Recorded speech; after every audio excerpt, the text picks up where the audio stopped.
السلام علیکم فیملی شسٹاپ پہ آپ کو خوش آمدید۔ اگر آپ اس چینل پر نئے ہیں تو چینل کو سبسکرائب کرنا، ویڈیو کو لائک اور شیئر کرنا اور بیل آئیکن کو پریس کرنا مت بھولیں۔ تو چلے بڑھتے ہیں اپنے ناول سراب کے ایپیسوڈ 8 کی طرف، جس کے رائٹر ہیں اقصیٰ محمدی۔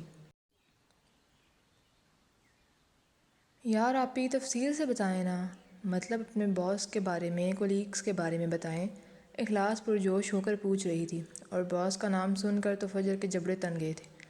ہم نے بچپن میں وہ آئرن مین والی مووی دیکھی تھی، تمہیں یاد ہے؟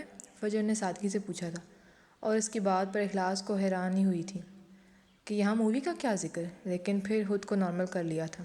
ہاں یاد ہے آپی، اخلاص نے بجلی سے کہا تھا، اور اس میں ایک کریکٹر تھا الگ۔ فجر نے آئیبرو اٹھاتے ہوئے کہا، ہاں آپی، وہ موٹا سانٹ جو ہر وقت غصے میں رہتا تھا۔ اخلاص نے اپنی طرف سے اس کی تعریف میں ایک دو لائنز اور بول دیے تھے۔ دیکھو، اس کریکٹر کو دیکھ کے مجھے ہمیشہ یہ لگتا ہے کہ یہ جھوٹ ہے، لیکن کیا تمہیں پتہ ہے وہ جھوٹ نہیں تھا، وہ کریکٹر کسی سے انسپائرڈ تھا؟ فجر نے پوچھا تھا، اور اخلاص کو اس کی باتیں پاگلوں آنے لگی تھیں۔ کس سے انسپائرڈ تھا؟ نہ چاہتے ہوئے بھی اخلاص نے پوچھ لیا تھا۔ وہ انہوں نے میرے باس کو دیکھ کے بنایا تھا، وہ بالکل ریئل لائف فلک ہے۔ غصہ اس کی ناک پر ہوتا ہے۔ فجر نے اپنے باس کا تعارف کروایا تھا، اور اخلاص جو بدمزہ ہو کر بیٹھی تھی، اس کے اس شاندار تعارف پر اس کا ایک فلک شگاف کہہ کا چھوٹا تھا۔ نہ کریں آپی، اتنے بھی برے نہیں ہوں گے۔ اخلاص نے اسے اس کی کوئی اچھائی یاد کرانی چاہی تھی، لیکن اگر اس نے کی ہو تو اسے یاد ہوتی نا۔ شاید تم ٹھیک کہہ رہی ہو گڑیا، وہ اتنا برا نہیں ہے، بلکہ میں تو کہتی ہوں وہ اس سے بھی زیادہ برا ہے، حلق کہیں کا۔ فجر کے چہرے پر اب ہلکی سی مسکراہٹ تھی۔ اس شخص کی بے عزتی پر اس کا دل خوش ہوا تھا، اور پھر وہ دونوں اسی طرح باتیں کرتے رہے۔ فجر نے اسے سوائے 1 کروڑ کے باقی سب بتا دی، اور اس پر اخلاص اتنا ہنسی کہ پیٹ میں درد ہو گیا تھا، اور فجر بس اسے گھورتی ہی رہی۔ لیکن پھر وہ دونوں ایک ساتھ ہنسنے لگی تھیں، اور باہر سے آسمان انہیں دیکھ کر مسکرا رہا تھا۔ فجر کا آج آفس میں دوسرا دن تھا۔ وہ معمول کے مطابق تیار ہو کر آفس آتی تھی۔ جیسے ہی وہ آفس کا دروازہ کھول کر اندر داخل ہوئی تھی، تو وہاں شہریار کو نہ پا کر بے اختیار اس نے شکر کے کلمات ادا کیے تھے، اور اپنا سامان رکھ کر پھر سے باہر نکل گئی تھی، کیونکہ اسے شہریار کے لیے اورنج جوس لینا تھا۔ لیکن آفس کینٹین میں پہنچ کر اس کا دماغ بگ سے اڑا تھا، جب اسے یہ معلوم ہوا تھا کہ کینٹین میں سرے سے اورنج جوس ملتا ہی نہیں ہے۔ فجر کو اس وقت اس پر سخت غصہ آ رہا تھا کہ اگر اس وقت شہریار اس کے سامنے ہو تو وہ اسے قتل کر دیتا، لیکن اس وقت وہ سخت بے بسی سے آفس میں آئی تھی۔ وہ پریشانی سے ادھر ادھر ٹہل رہی تھی، کیونکہ وہ شہریار کو کوئی موقع نہیں دینا چاہتی تھی کہ اس کی سنہری آنکھوں میں چمک پوری۔ تو مسٹر حلق کو اورنج جوس پینا ہے، ٹھیک ہے پلا دیتے ہیں، فجر خود سے بڑبڑائی تھی۔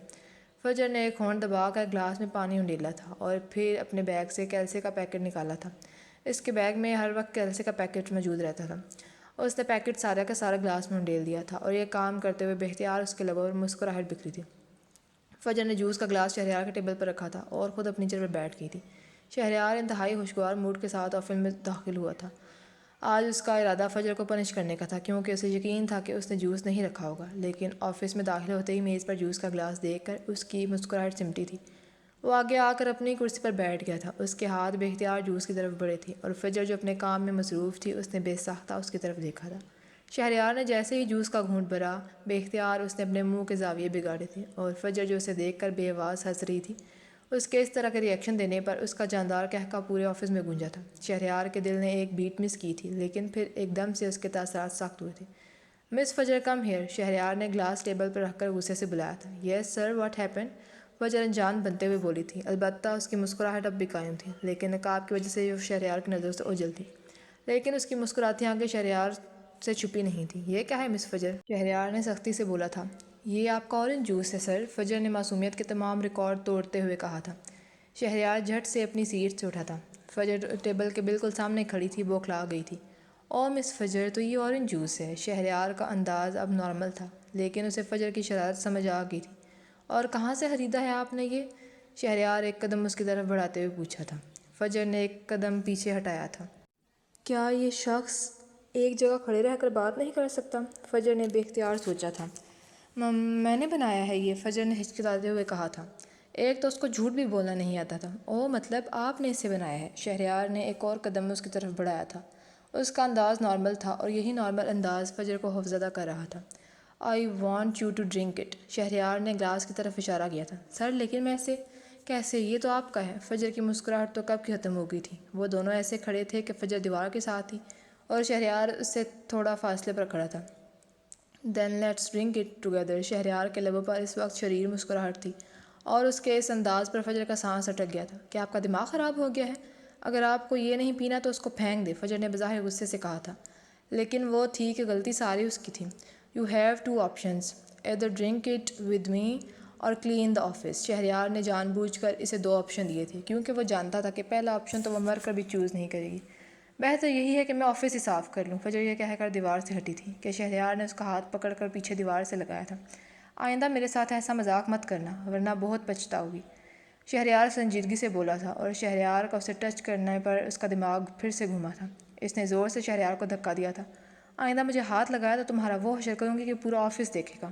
کسی نے عورتوں سے بات کرنے کی تمیز نہیں سکھائی، جاہل انسان، فجر نے شہادت کی انگلی اٹھا کر اسے وارن کیا تھا، اور اس لڑکی کی ہمت دیکھ کر شہریار ایک بار پھر حیران ہوا تھا۔ شہریار غصے سے آفس سے نکلا تھا اور پیچھے فجر اپنی کرسی پر ڈھیسی گئی تھی۔ کیا تمہیں معلوم نہیں کہ نامحرم کے جسم کی تپش تمہارے لیے جہنم کی آگ کی تپش ہے؟ اگر اس کو محسوس کرو گے تو اس آگ کو بھی محسوس کرنا ہوگا۔ شہریار اور فجر دونوں کام میں مصروف تھے۔ صبح والے واقعے کے بعد ان کے درمیان کوئی بات نہیں ہوئی تھی۔ فجر اپنی چیئر سے اٹھی تھی اور شہریار کے سامنے ایک فائل رکھ دی تھی۔ صحیح، یہ ہو گیا ہے، آپ ایک بار چیک کر لیں، فجر نے آہستہ انداز میں کہا تھا، جیسے صبح ان کے درمیان کچھ ہوا ہی نہ ہو۔ یہاں رکھ دیں مس فجر، شہریار بھی مصروف انداز میں بولا تھا۔ وہ ایک اور بات، فجر اٹکتے ہوئے بولی تھی۔ شہریار نے اس بار اوپر دیکھا تھا۔ گو اہیڈ، شہریار نے خلاف معمول نرم لہجے میں کہا تھا۔ آج آپ کے نئے سانگ کی ریکارڈنگ بھی ہے۔ وہ یہ بھول گئی تھی، تبھی اس نے تہمید باندھی تھی، لیکن خلاف معمول شہریار نے کوئی ریئیکٹ نہیں کیا تھا۔ آپ جائیں اور سیٹ اپ کر لیں، آئی ایم کمنگ۔ شہریار دوبارہ اپنے کام میں مصروف ہوا تھا اور فجر خاموشی سے نکل گئی تھی۔ آدھے گھنٹے بعد شہریار ریکارڈنگ روم میں انٹر ہوا تھا۔ وہ کسی بادشاہ کی طرح اندر داخل ہوا تھا جہاں سب لوگ اس کے منتظر تھے، اور روم ایسا تھا کہ اس کے درمیان میں شیشے کی دیوار تھی۔ شہریار ایک طرف کھڑا تھا اور باقی سب شیشے کی دیوار کی دوسری جانب کھڑے تھے۔ اس کی بھوری آنکھیں ہنوز فجر پر ٹھہری تھیں اور فجر دوسری جانب لاتعلق سی کھڑی تھی۔ اسے ان تمام چیزوں میں کوئی دلچسپی نہیں تھی، لیکن اگلے ہی پل اس آواز نے اسے سامنے دیکھنے پر مجبور کیا تھا۔ آج اس نے پہلی بار شہریار کی آواز سنی تھی، اور آج اس نے اس بات کا اعتراف کیا تھا کہ اس کی آواز واقعی مسحور کن تھی، دلوں کو اپنی جانب کھینچنے والی۔ وہاں موجود ہر شخص اس کی آواز کے سحر میں ڈوبا ہوا تھا۔ وہ ابھی اس کے آواز کے سحر سے نکلی ہی نہیں تھی کہ اسے اپنے چہرے پر کسی کی نظروں کی تپش محسوس ہوئی تھی۔ اس نے اوپر دیکھا تو بھوری آنکھیں اسے ہی دیکھ رہی تھیں۔ ایک بار پھر سنہری اور بھوری آنکھیں ٹکرائی تھیں، لیکن اس بار دونوں کے جذبات مختلف تھے۔